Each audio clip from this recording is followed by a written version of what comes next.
ఇక్కడ గమనించినట్లయితే మకరము వారికి 3వ భావంలో ఎప్పుడైతే శనితో కుజుడు కలిశాడో, ఇది ఈ 3వ భావం అనేటువంటిది కమ్యూనికేషన్స్, అన్నదమ్ములు ఈ స్థానంలో ఉన్నారు. 2 క్రూర గ్రహాలు, ఒక రకంగా ధైర్య సాహసాన్ని ఇచ్చే గ్రహాలు కూడా అవే అవుతాయి 3వ స్థానంలో ఉన్నందుకు. ధనస్థానంలో రాహు, చతుర్థ భావంలో రవి శుక్రులు, ఆ యొక్క శుక్రుడు పంచమ స్థానంలోకి వెళ్తున్నాడు 19వ తేదీ నుంచి. 6లో గురువు, అష్టమంలో కేతువు. ఈ యొక్క చంద్రుడు 16వ తేదీ నుంచి మంత్ ఎండింగ్ వరకు, అంటే నెల ఆఖరి వరకు మనకి 3 నుంచి 9 వరకు తిరుగుతాడు. మరి దీనివల్ల మీకు కలిగే ఫలితాలు ఏమిటి, ఏ దేవతారాధన చేయాలి, ఎటువంటి విషయాల పట్ల మీరు జాగ్రత్తగా ఉండాలి అనేటువంటి అంశాలు చెప్తుంది నేనైనప్పటికీ చెప్పేసింది సాక్షాత్ లలిత అమ్మవారిగా భావిస్తూ, ఆ లలితాంబిక అమ్మవారి యొక్క అనుగ్రహం మీకు పరిపూర్ణంగా కలగాలని మనస్ఫూర్తి కోరుకుంటూ, ఇక్కడ ధైర్య సాహసాలకి ఒక డైరింగ్గా ఒక నిర్ణయం తీసుకోవడానికి, ధైర్యంగా మాట్లాడడానికి, ధైర్యంగా ఒక పని చేయడానికి చాలా చక్కగా యోగిస్తాడు మకరం వారికి. ఆన్లైన్లో చేసే వ్యాపారాలు, ఆన్లైన్ రిలేటెడ్ మూలంగా కొంతవరకు ధనయోగం అనేటువంటి బలంగా చూపిస్తుంది. ఎప్పటి నుంచో ఫలానా ప్రాపర్టీ కొనుగోలు చేయాలి, ఒక రాయల్గా ఉండే ఒక వాహనం అనుకోండి, గృహం అనుకోండి, స్థలం అనుకోండి, తీసుకోవడానికి అనుకూలంగా ఉంది. కాకపోతే కాస్త కేతువు యొక్క దృష్టి 4వ భావంలో ఉండే గ్రహం మీద ఉంది కాబట్టి కాస్త మీరు ఏదైతే ఈ కేతువు యొక్క దృష్టి ఉన్నందుకు కాస్త ఉలవలు దానంగా ఇవ్వడము, ఏదైనా గృహం కానీ స్థలం కానీ తీసుకునే అందులో ఏదైనా చిన్న చిన్న డిస్ప్యూట్స్ ఉన్నాయేమో చెక్ చేసుకోండి. శుక్రుడు 19వ తేదీ నుంచి పంచమంలోకి వెళ్తున్నాడు కాబట్టి కొంత ప్రేమ వ్యవహారాల విషయంలో అనుకూలత, సినిమా ఫీల్డ్ రంగాలు, కళారంగాలు, ఫ్యాషన్ రంగాల్లో ఉండేటువంటి వారు చక్కటి అనుకూలత, మంచి మిత్రులు తోడవడం 5వ తేదీ మనకి 19వ తేదీ నుంచి అనేటువంటివి బలంగా చూపిస్తున్నాయి. అలాగే మరొక విషయం ఏంటంటే గురువు 6వ భావంలో ఉన్నందుకు, గురువు ఎప్పుడైతే 6లో ఉంటాడో ఇక్కడ ఇచ్చేటువంటి ఫలితాలు ఏమిటి అంటే, ఇక్కడ ప్రధానంగా గురువు 6లో ఉండే ఇవి కొంచెం కోర్టు కేసు వ్యవహారాల్లో గురువులతోనే తెలియకుండా చిన్న డిస్టర్బెన్సెస్ ఇట్లాంటివి ఉంటూ ఉంటాయి. ఇక మీరు తాతగారి ఆస్తి విషయంలో తొందరపాటు నిర్ణయాలు పనికిరావు. 19వ తేదీ నుంచి మీరు చేసే ఉద్యోగ విషయాల్లో, ఉద్యోగ ప్రయత్నాల్లో మంచి అనుకూలత ఉంటుంది. కాకపోతే కొంచెం చేసే ఉద్యోగంలో ప్రదేశం మారడం, దాని ద్వారా కొంత తెలియచిన వివాదాలు కూడా ఉంటాయి చెప్పాలంటే. ఇక మీరు నిత్యము చేయవలసినటువంటి దేవతారాధన లలిత అమ్మవారి యొక్క ఆరాధన చేయండి. మరియు ఓం కర్పూర వీటి కామోద సమాకర్ష దిగంతరాయే నమః అనే. ప్రస్తుతం ఎప్పుడైతే మనకి మీనరాశిలో శనికుజుల యొక్క ప్రభావం ఉందో, ఇది అందరికీ కూడా చూసుకోవాల్సింది ఏంటంటే ఇన్వెస్ట్మెంట్స్ మీదే ప్రభావం ఎక్కువగా చూపిస్తూ ఉంటుంది. ఎందుకంటే 12వ స్థానం అంటే మన ఖర్చులు, వివాహ జీవితము, మనం దీని మీద మదుపు పెడుతున్నామా, అదేవిధంగా మనకి ఈ హాస్పిటలైజేషన్స్, మీరు చూడండి ఇప్పుడుండే కండిషన్ ఏదైతే ఉందో కొంచెం ఈ బ్రెయిన్ మీద, వీటి మీద ఎక్కువ ప్రభావం చూపిస్తుంది. ఉద్యోగాల మీద మనకి మొన్న చూశారుగా ఒరాకిల్లో 30,000 ఉద్యోగాలు పోయాయి. కారణం ఏంటంటే శని 2 పాపగ్రహాలతో కలిసి ఉండడం వల్ల. అలా ఏంటంటే దీని ప్రభావం ఉంటూ ఉంటుంది. కాబట్టి నేను అందరికీ చెప్పేది ఏంటంటే, మీ యొక్క స్కిల్స్ ఏమిటి, మీ పర్సనల్ చార్ట్లో కేవలం జాబ్ ఒకటే కాకుండా మీరు ఓన్గా ఏమి చేసుకోగలరు, సొంతంగా మీరు ఏం చేసుకోగలరు. ఎందుకంటే ఇందులో ఒక 100% దీంట్లో 30% ప్రజలకి ఓన్లీ కేవలం జాబ్ యోగాలే ఉంటాయి.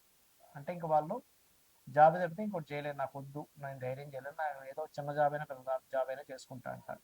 కానీ ఇంకొక 30% వాళ్ళకి కంప్లీట్గా ఉద్యోగం కాకుండా వ్యాపారం చేసే యోగాలు ఉంటాయి. ఇంకా వాళ్ళకి మనం ఎంత చెప్పినా కూడా వ్యాపారమే చేస్తానంటారు. వ్యాపారంలో ఒడిదుడుకులు వచ్చినా తట్టుకుంటారు.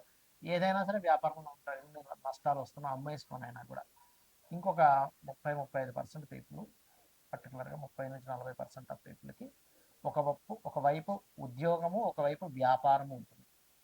అందులో కొంతమంది ధైర్యం చేసి వ్యాపారం చేస్తూ ఉంటారు. కొంతమంది ఏమో మనసులో ఉంది కానంటే నాకు చేయాలని లేదని చెప్తూ ఉంటారు.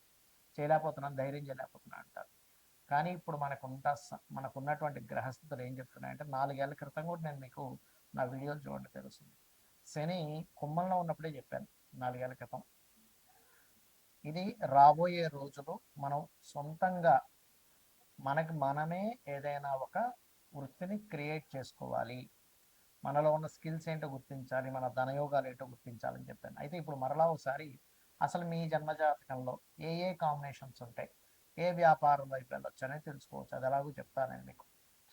అది ఎలా అంటే, ముందుగా మీకు బుధగ్రహం బాగుండాలి వ్యాపారం బుధగ్రహం పాడైతే అంచనాలు, లెక్కలు వేయడము, ఒక వ్యాపారంలో దాన్ని ఎలా చేయాలనేటువంటిది ఎప్పటికప్పుడు దాన్ని ఆ యొక్క స్కిల్స్ పెంచుకోవడము, అదేవిధంగా కొంత వీరికి అభివృద్ధికరంగా ఎలా చేయాలనే ఆలోచనలు తగ్గిపోతుంటాయి బుధుడు బాగోకపోతే, అలా వెళ్ళిపోతూ ఉంటారు.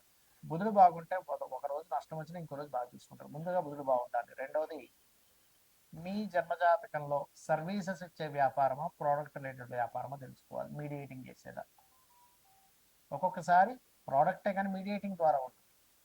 రియల్ ఎస్టేట్ ఉంది, భూమే, కానీ మీరు ఏం చేస్తారు, మధ్యవర్తిత్వంగా ఉండి ఎవరికైనా కావాలంటే భూమి అమ్మించి పెడతారు.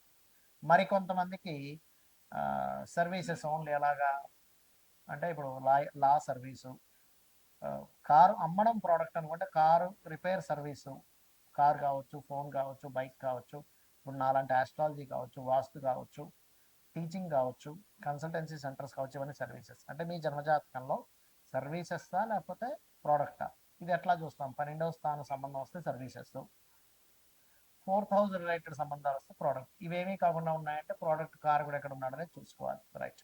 అయితే ఇక్కడ మనకి చాలా చాలా విభాగాలు ఉంటాయి వ్యాపారంలో. మీకు ఎందులో ధనం వస్తుంది అనేది చూసుకోవాలి. దాన్ని ఎలా చూసుకోవాలో చెప్తాను, మీకు మీరే చూసేసుకోవచ్చు. రెండవ అధిపతి అంటే ధనాధిపతి ఎవరు అనేది చూడండి. మీ ప్రతి లగ్నానికి రెండవ అధిపతి అనేది ఒకరు ఉంటారు. పంచమాధిపతి ఎవరో చూసుకోండి, అంటే మీ ఆలోచనాకారకుడు, లక్ష్మీ స్థానంగా చెప్తూ ఉంటారు. ఇక మూడవది భాగ్యాధిపతి, ఆయన ఎవరు, ఎలా ఉన్నాడు. నాలుగవది లాభాధిపతి, వ్యాపారంలో కావాల్సిందంటే లాభాలు లేదా అదృష్టం కొద్దీ కలిసి రావడం, భాగ్యం. పంచమం లక్ష్మీ స్థానం, రెండు ధనస్థానం. ఈ నాలుగిట్లో ధనాన్ని ప్రధానంగా మొదటి స్టెప్ తీసుకోండి. ఫస్ట్ సెకండ్ లార్డ్ ఎవరు, సెకండ్ పోర్ట్ఫోలియో ఎవరికి వచ్చింది, ఆయన వెళ్ళి ఏ గ్రహంతో కలిసాడు, ఆయన కుదరలేదు తర్వాత భాగ్యాధిపతి, తర్వాత లాభాధిపతి, లేదా లాస్ట్లో పంచమాధిపతి చూసుకోవచ్చు. అంటే ఈ నాలుగిట్లో ఏది బలంగా ఉందో దానికి సంబంధించి చేయడం వల్ల మీకు బాగుంటుంది. అయితే ఇక్కడ ఈ అధిపతి ఎవరితో కలిశారో చూసుకోవాలి. రవితో కలిసి ఉన్నాడు లేదా రవి రాశిలో ఉన్నాడు. మీరు ఖచ్చితంగా ఆరోగ్యాన్ని ఇచ్చేటువంటి వ్యాపారం ఏదైనా చేయొచ్చు. అంటే ఏముంటాయి ఆరోగ్యాన్ని ఇచ్చేది, హాస్పిటల్స్ పెట్టుకుంటారా, మెడికల్ షాప్ పెట్టుకుంటారా, జిమ్లు పెట్టుకుంటారా, న్యూట్రిషన్ అవుతారా, ఆర్ఎంపీ డాక్టర్ అవుతారా, ఆయుర్వేదంలోకి వెళ్తారా, హోమియోపతిలోకి వెళ్తారా, లేకపోతే యోగా థెరపీస్ లాంటివి నేర్పిస్తారా. అంటే మీరు చేసేటువంటి వృత్తి ఏదైతే ఉంటుందో ఖచ్చితంగా ఆరోగ్యానికి సంబంధించింది ఉంటుంది. ఫుడ్ పెట్టుకున్న ఆరోగ్యానికి సంబంధించిన ఫుడ్, హెల్తీ ఫుడ్. రైట్. ఇక రెండో దానిలోకి వెళ్తాం, చంద్రుడు.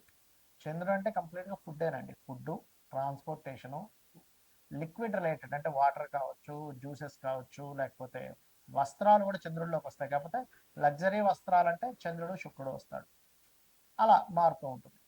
ఇక మానసిక రోగులు ఉంటారు కొంతమందికి, చిన్నపిల్లల డాక్టర్లు, అదేవిధంగా మెడిటేషన్స్ నేర్పించడము, మానసిక శాస్త్రవేత్తలు అవ్వడము, ప్రయాణాల ద్వారా, టూరిజమ్స్ ద్వారా. అయితే ఇందులో మళ్ళీ ఎలాంటి టూరిజమ్స్ అంటే మళ్ళీ గురువు రాశుల్లో ఉంటే ఆధ్యాత్మిక సంబంధించిన టూరిజమ్స్ ఉంటాయి అట్లా. ఇక మూడవది కుజుడు ఉన్నాడు, మీ ధనాన్ని ఇచ్చే కారకుడితో కుజుడు కనెక్ట్ పెట్టి ఉంది. అప్పుడు ఎలాగా సెక్యూరిటీ సర్వీసెస్, మిషనరీస్, అది చిన్నది కానివ్వండి పెద్దది కానివ్వండి, ఎలక్ట్రికల్ రిలేటెడ్, బ్యాటరీస్ రిలేటెడ్, ఇట్లాంటివి మీరు చేసుకోవచ్చు. ఇక బుధుడు కంప్లీట్గా మీడియేటింగ్, మధ్యవర్తిత్వంగా అడ్వర్టైజ్మెంట్స్, ఇట్లాంటివన్నీ కూడా మార్కెటింగ్ రిలేటెడ్, యాడ్ ఏజెన్సీస్, ఇవన్నీ. ఇక గురువు అంటే ఏంటి, గురుత్వము. మీరు ఎవరికైతే ఏదైతే నేర్పిస్తున్నారో, మీరు ఎవరికైతే ఏదైతే చెప్తున్నారో, ఈ గురుత్వ సంబంధించినటువంటివి మీకు ధనయోగాన్ని ఇచ్చేదంతా కూడా గురువు. అందులో కన్సల్టెన్సీస్ ఉంటాయి, లా ఉంటుంది, ఫైనాన్షియల్ అడ్వైజర్స్ ఉంటారు, నేర్పించడం ఏదైనా గురువు. ఇక శుక్రుడు అంటే ఏమిటి, అందానికి సంబంధించింది. అంటే ప్రధానంగా మీకు ఇక్కడ బ్యూటీ రిలేటెడ్, క్రియేటివ్ రిలేటెడ్, ఇవన్నీ కూడా శుక్రగ్రహము. ఇంకా శని, జాబ్ కన్సల్టెన్సీస్, ఆయిల్, ఐరన్ బిజినెస్లు, లేబర్ని సప్లై చేయడము, జాబ్ కన్సల్టెన్సీస్, ఇవన్నీ. ఇక రాహు ఆన్లైన్ రిలేటెడ్, అదేవిధంగా డయాగ్నోటిక్ సెంటర్స్, కేతు ఆధ్యాత్మికము, ఈ పైప్ లైన్లు, ఇవన్నీ కూడా అంటే పైప్స్లు అమ్మేవి, దారాలు అమ్మేవి, ఇవన్నీ ఉంటాయి కదా, ఇవన్నీ. సో ఈ రంగాలు మీకు ధనయోగాన్ని ఇస్తాయి. అయితే ఇక్కడ మీరు ప్రధానంగా చూసుకోవాల్సింది, ఇప్పుడు నేను ప్రారంభించవచ్చా లేదా 2-3 నెలలు ఆగాల, 6 నెలలు ఆగాలి. మరి ఆగాలి అనే ఇది ఉన్నప్పుడు మీ 6 నెలల సంవత్సరం మీరు దాని మీద గ్రౌండ్ వర్క్ చేసుకోండి, ఆయా రంగాలకు వెళ్ళి అక్కడ జాబులు చేయండి, మీకు ఒక అనుభవం వస్తుంది. తద్వారా మీరు వెళ్ళొచ్చు. ఎందుకంటే రాబోయే ప్రపంచం అంతా కూడా ఈ జాబుల మీద పెద్దగా ఆశలు పెట్టుకోకండి దయచేసి. సొంతంగా మనం ఏం చేసుకోగలము, ఇదే రాబోతుంది. ఇంకో సంవత్సరం దాటితే ఇంకా ఘోరంగా ఉంటుంది. కాబట్టి ఇది చేసుకొని మీరు బాగుపడతారనే ఉద్దేశంతో చెప్తున్నాను. శ్రీమాత్రే నమః.